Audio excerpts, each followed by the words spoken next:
Welcome back to Spirit Sherpa, the show that helps and encourages you to unlock your magic mojo. I'm your host, Kelle Sparta, and Josh is off today. He's still on walkabout, but I have a great guest for you today. But before we get into that, I want to remind you to please like, subscribe, share. Please share this podcast with other people. We are trying to get the word out to as many people as possible. And if there's anyone you can think of that would love this show, we would love to have them be listening. So thank you for that. And we have gotten some great comments in the past as well, and I'll be talking about those next time with Josh. But today I want to talk to Carolina Fahlbusch. And Carolina was kind enough to have me on her podcast a little while back, and I'm going to let her plug that in a minute. But she is here to talk to us about some stuff that she did in her MBA program, and I'm super excited to hear about it. And but first off, Carolina, welcome to the show. Thank you, Kelle, for having me. So I had such a great time with you last time on your show, and I just wanted to bring you over here so that my audience would get to hear from you as well. And so tell them a little bit about you. Okay, thank you, Kelle, again. It was a blast having you on the podcast. So, as an intuitive transformational guide, I help people live authentically from their core essence, their inner truth, their values, and find inner joy again. You guys want inner joy, right? Yeah. That was like the only thing I really wanted when I started on this path. So I think Carolina's going to have some good stuff for us today. Now, you have you did your MBA in work related to that, right? So tell me what was the title of your MBA again? So it was a quantitative study on the effect of leadership on highly sensitive employees and their well-being. Okay. So that's a whole lot of education speak for what to do if you have a freaking toxic boss, right? Yeah. Yeah. So to say, or how not to be a toxic boss, right? In either case, right? So, which is awesome. And we love that, the educational system, academic speak has to be what it is. But I asked you to talk about this because the workforce is such a toxic place in the US right now. And you're in Malta, I'm in Panama. We're just like blissfully unaware. Well, blissfully unaffected, I should say. Not unaware. We're highly aware, but blissfully unaffected by the US workforce at the moment. But for the people who are stuck in it, either in positions of leadership or as employees, I wanted you to come in and talk about this today because I thought it was so important to share your insights around this particular topic, because it is something that is so prevalent that it's almost commonplace, right? It's horrifically almost commonplace. So tell us some of the highlights. So first off, let's start from the leadership position. What can you tell us about the leadership position? Well, there are different leadership styles. There are a lot of theories out there regarding this topic, but you can also try and just simplify it a little bit down to behavioral patterns or how people show themselves in the world, right? So you have people who are kind of controlling, authoritarian, right? Who want to tell people what to do and micromanage even, you know what I mean? So, and then on the other side of the spectrum, you may have people who are more like laissez-faire. Whatever it is that you do, it will be all right, And in between, there is a lot. There are also other theories, there are even spiritual approaches, to the whole leadership thing going on. But at the end of the day, it is about, okay, so what behaviors are based in control, missing trust, and what behaviors are based in I see you, I see how amazing you are in this field. I see there is a little bit of lack of efficacy maybe in this other field, So maybe we push you towards those things that you do best, and put you in that so that you can thrive better and be an example by just doing what you do, by just being who you are, you know? So Yes. that's basically the whole difference in leadership and in everywhere, also in private relationships. There's only one you. And Right. this you shows up in different situations and contexts. Yes.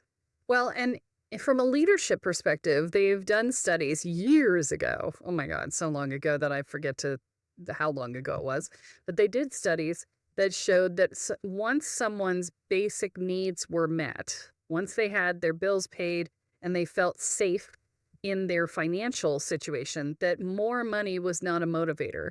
What was the motivator was appreciation, right? And a sense of purpose, right? And a sense of belonging, participation as part of the team, sort of thing. Those were the primary motivators once the money was handled at a safety level, right? And so that's super important. So tell me how a leader needs to look at someone who is highly sensitive differently. Well, that's exactly the point, because the pros, sides of a person who is highly sensitive, there are several, So there have been studies done in context of a business, let's say in general speaking, on highly sensitive people, right? So, but the body of studies on that is still growing because this trait was just in the 90s discovered by Dr. Ed and Aaron, right? Right. So there is, for example, this study of the canary in the coal mine. That's how it's well known, this study. And it states that people who are highly sensitive are able to pick up on very, very subtleties, much more than other people. They read the energy of the room, the energy between other people, basically reading between the lines, everything that's being said and not communicated, right? As well. So what does it give you for what is the plus side of that, So the plus side is that you will be able, if you talk with a highly sensitive employee, to find out things that are going on that you may not be aware of as a leader, but they are really going on in your team that you maybe should be aware of. They will warn you. They will say, look, this situation is going on between these two people, for example, and I've been watching it, I've been involved talking to both people, and I can tell you this from my perception, from my point of view, obviously, always, right? So, and if I were you, I would maybe take this into consideration, right?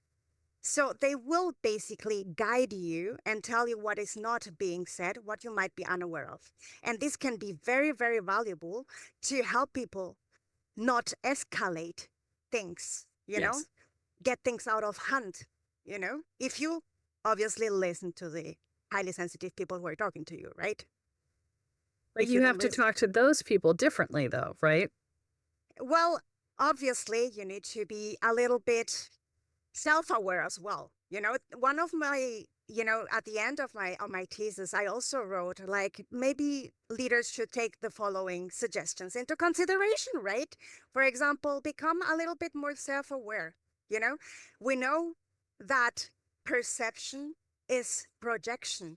So what are you projecting maybe on people as a leader, Maybe you should be aware at what your projections are, what are your belief systems that are underlining this.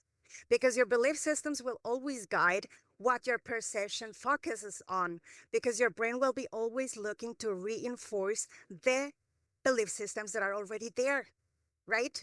Right. So another thing that I said is like in this era, we all have these smart watches on our wrists, or a lot of people do, right? So it's about measuring your blood pressure, for example. If you notice, also the heartbeat, they have all these functions, amazing.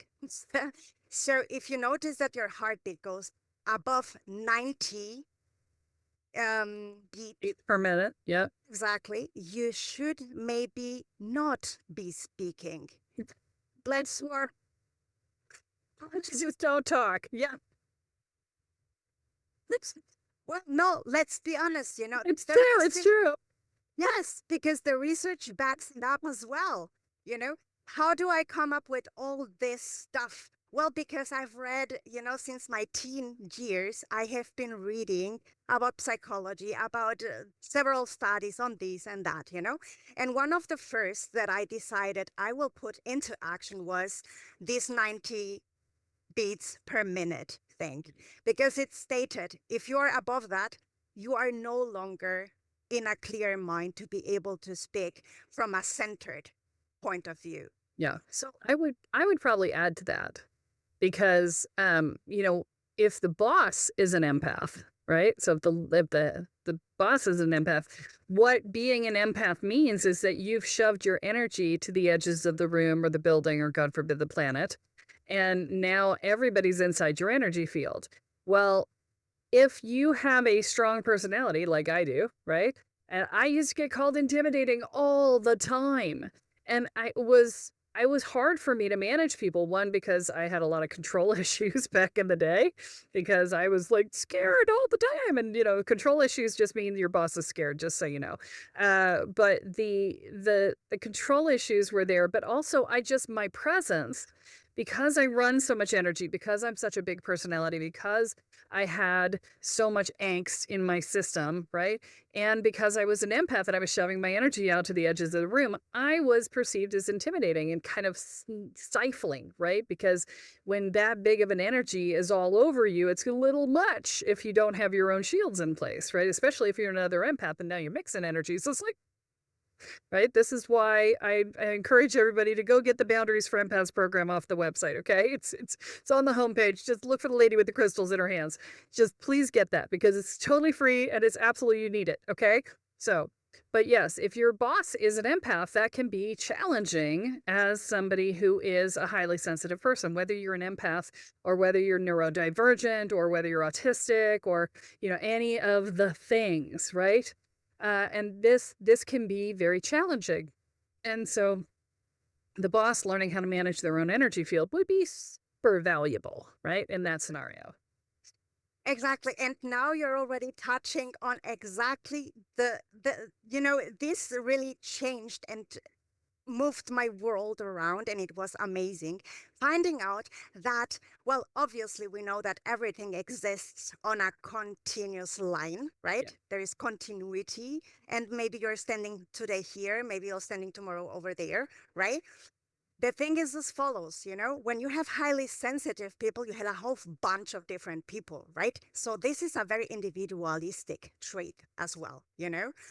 But you can put them into three groups. You can divide it into vantage sensitivity. The name already gives it away. It's about the advantage of sensitivity. Those are the people who thrive through their sensitivity, who own their sensitivity, who know how to deal with their energy. Then you have the general sensitive people. Yes, they are in the middle. The vantage sensitive people, they will be experiencing very heightened, all those positive and high vibrational experiences, right? And vibrations and frequencies. Those in the middle, the general sensitives, they will be experiencing an expanded experience of negative and positive. And Hmm. the vulnerable sensitive people, they they experience it as heightened when the experiences are negative, and Right. less when they are positive. So what does this tell us? This tells us that we are, well, all able to move even from vulnerable sensitivity towards vantage sensitivity until we arrive there. And how do you do it? Well, you know how we do it. We did it. You know what I mean? You Yeah. said that people found you intimidating back in the day. Well, I had people, men, boys in high school, telling me they were scared of me. So I know what you're talking about, Yeah. you know? If you've ever been called a force of nature, you scare people. Just be aware, okay? I got that one a lot too. Yeah, but they are scared of themselves. Right. They don't trust themselves. That's the point, that's the important thing. Yeah, they don't know how to hold themselves sacrosanct is really what it comes down to. Is that whatever is coming over them and through them is all they know. And so, that's often the case with empaths when we're first getting started. We have no idea because we don't have identities. We weren't allowed them in our childhood, and that's just how that is, right? And so, all of these things are valid. And so okay, so that's from the leadership position. Let's talk about it from the employee position. What does So, somebody do if they are in one of those groups and they have a toxic boss? well, and here comes the thing, it's like now we move into general studies. There is this rotten apple effect study as well, where, and it was made in social constructs, group Hmm. settings. And there was one person who was let's say putting themselves out there with behaviors like withdrawal, like controlling, you know, and crossing boundaries of others. Those were the behaviors that were exhibited. And they found out that the group didn't perform as well, and some people even went into negative states themselves from the group. So, Yeah, and the same has been also done with just, where there is only diads, as two people involved. Yeah, the studies say the same. You know, if you have a rotten apple, the whole basket is going to not be eatable soon enough, right? So, and I want to just add that there have been studies done, I think it was in a German speaking country, about diets where the boss, the leader, and the employee were both highly sensitive. And this was very interesting as well, because you could see that if the diet was two vantage sensitive people, yeah, self aware people who know how to deal with themselves and their energy fields, they thrive, those diets thrive. And if it was two people who were vulnerable, well, you can know that's a what nightmare. happens, right? Yeah, Exactly. So it always depends, and it is like if you as an employee have to deal with people who exhibit those kind of toxic behaviors, right? mhm, So you can do a lot with mindfulness, with meditation, with energy work, clearing your aura before you go into your home, taking a shower after work. Those are small tips and tricks, but they do a whole bunch of difference. yeah. So going for a walk in the middle of the day, especially if your boss has just been a dick, right? Hug Just a tree, go. be a tree hugger.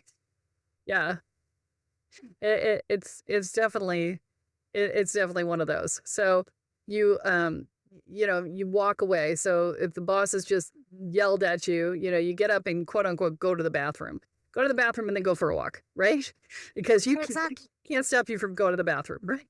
Once you're in the bathroom, they don't know where you went, right? So you go for a walk, take 5 minutes outside, take a minute, put your bare feet on the ground, take a deep breath of the fresh air, put your back against a tree, hug a tree, whatever, but get yourself grounded again so that you are no longer infested by their energy, right? And clear Ex- your energy field of that crap, right? exactly. And I used to work in a 9 to 5 back then. And that was my trick, go to the loo. And depends, sometimes it was like grounding with Mother Earth.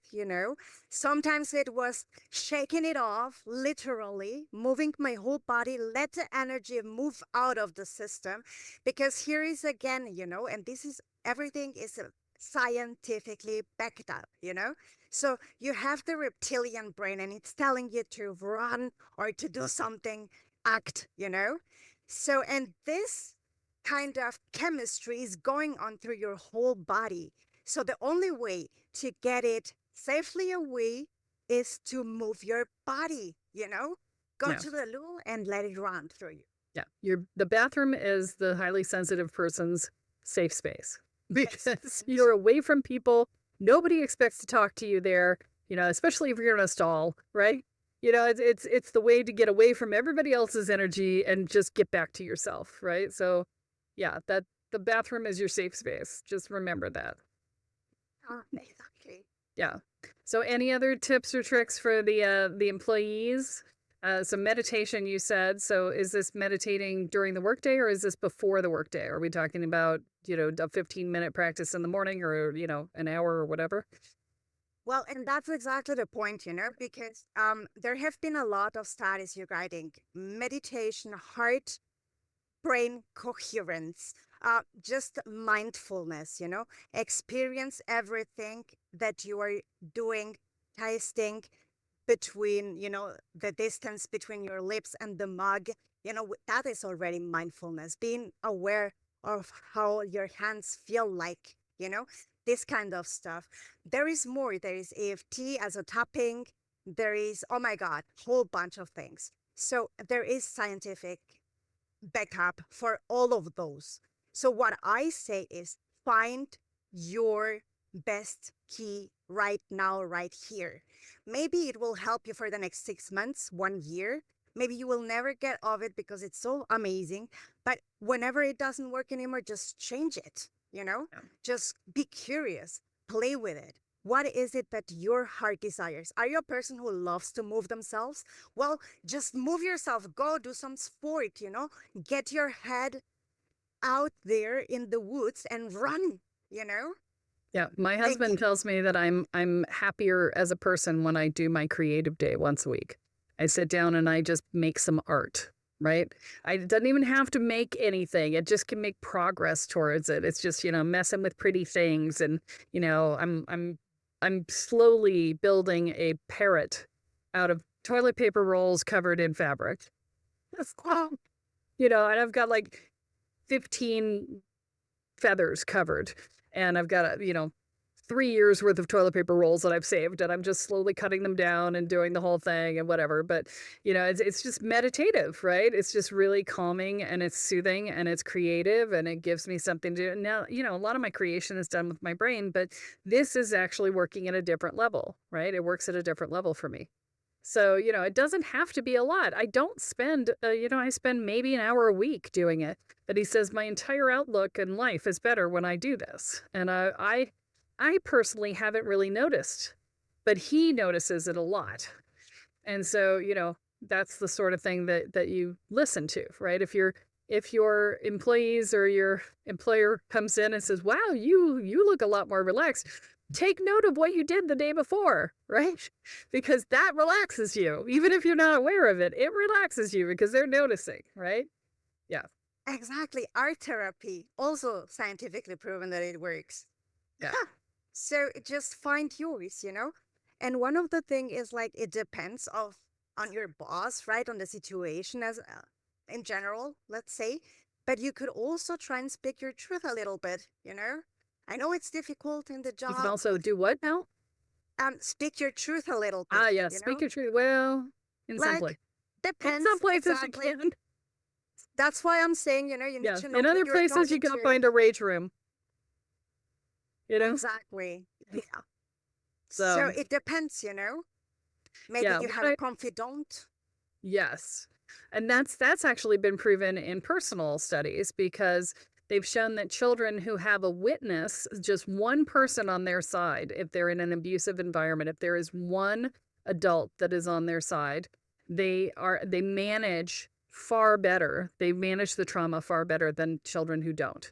And that's true in workplace environments as well. If you have one adult that's on your side, you manage better. And I'm going to say, find another job as soon as humanly possible because nobody needs to put up with that crap, right? That's exactly the point. I Yeah. had a client who was just being abused as crap by her bosses. And she went and found a company to work for that was the company was based in in the EU, and they just had a branch in her local area in the US. And she went from being used and abused and beaten and just horrible to 6 weeks of vacation a year and $15,000 more a year in income and a much better work-life balance and much more appreciation and much less stress. And I'm like, yes, it was totally worth finding another job, right? So the short answer is don't tolerate toxic environments because they're not going to Exactly. get better. They are not. And you can't make them better. And any training out there that tells you that you as an employee should make it better is absolute crap, and it's propaganda for keeping you in a toxic environment. You are not in a position to make it better. Only the bosses can make it better. Get the hell out. Okay? Find something else. And this is, Exactly. But and use these tips from Carolina until you can. Right. yeah, that's the point, but you need to get first to that point where you value yourself enough, your time, your efforts, your energy, to be able to say, hey, it's a blast to have me here. I'm mega competent. I know what I do, and I know what I'm talking about. Yes. And Yes. if you don't value me, then I'll find somebody who values me. But since they will find me, you know, Yes. it will get attracted to me. We're going to attract each other because now I know that I'm worthy. Now I know that I am valued because I value myself. And now I am a vibrational match to things alike. Yes. Boom. Yeah. What a brilliant way of saying that. Yes, that's fantastic. So, you are running a program for people who are trying to find their joy, and it sounds like anybody in these scenarios might be trying to find their joy. So, tell us a little bit about that program. So my signature program is called Radiant You Lumina Experience. And it's for now just one-to-ones with me. You can have different packages, 3-month journey, 6 months, 12, or a fully customized journey of your own. And this blends decades of formal education that I've had, professional training, mystical wisdom that I've implemented into it as well, because it is about embodying your higher self, Okay. And so, Reiki, what are they going to healing. learn? What are they going to They learn? are going to, we have different milestones. The first thing is know thyself, right? This is the first and foremost thing. So you need to get to know your belief systems that you are acting out upon. You need to understand that you are the creator of your reality and you need to own it. You need to take authority over your life, guided by your heart, so that you are enabled to take a responsibility for whatever arises out of that, right? You're Yep. going to be able to set loving boundaries that are based on your values, right? And your values are going to be this amazing vibration that you're going to be emitting around that will be attracting things that are alike. You will be learning about mysticism. You will be learning about scientific research that backs up everything that I am going to teach you there. So they're going to receive Reiki healing, neurolinguistic programming, things that they can do for themselves with mindfulness as well. And yeah, the Lumina Glow experience materials, which are basically a lot of wisdom that you can, if you want, implement into your daily life so that you become the embodied you, the true you. Awesome. All right. So, how do they find out more about it? Well, you just go to my website, www.new-earth-awakening.com. You book a discovery call with me, and we see how we can move forward. All right. So, new-earth-awakening.com and book a discovery call to find out more. Okay, fantastic. So, Carolina, thank you so much for being on the show. We so appreciate you being here. And again, guys, if you've enjoyed this content, please like, subscribe, and share. And remember that what you focus on expands, what you intend is what you create. So, choose wisely.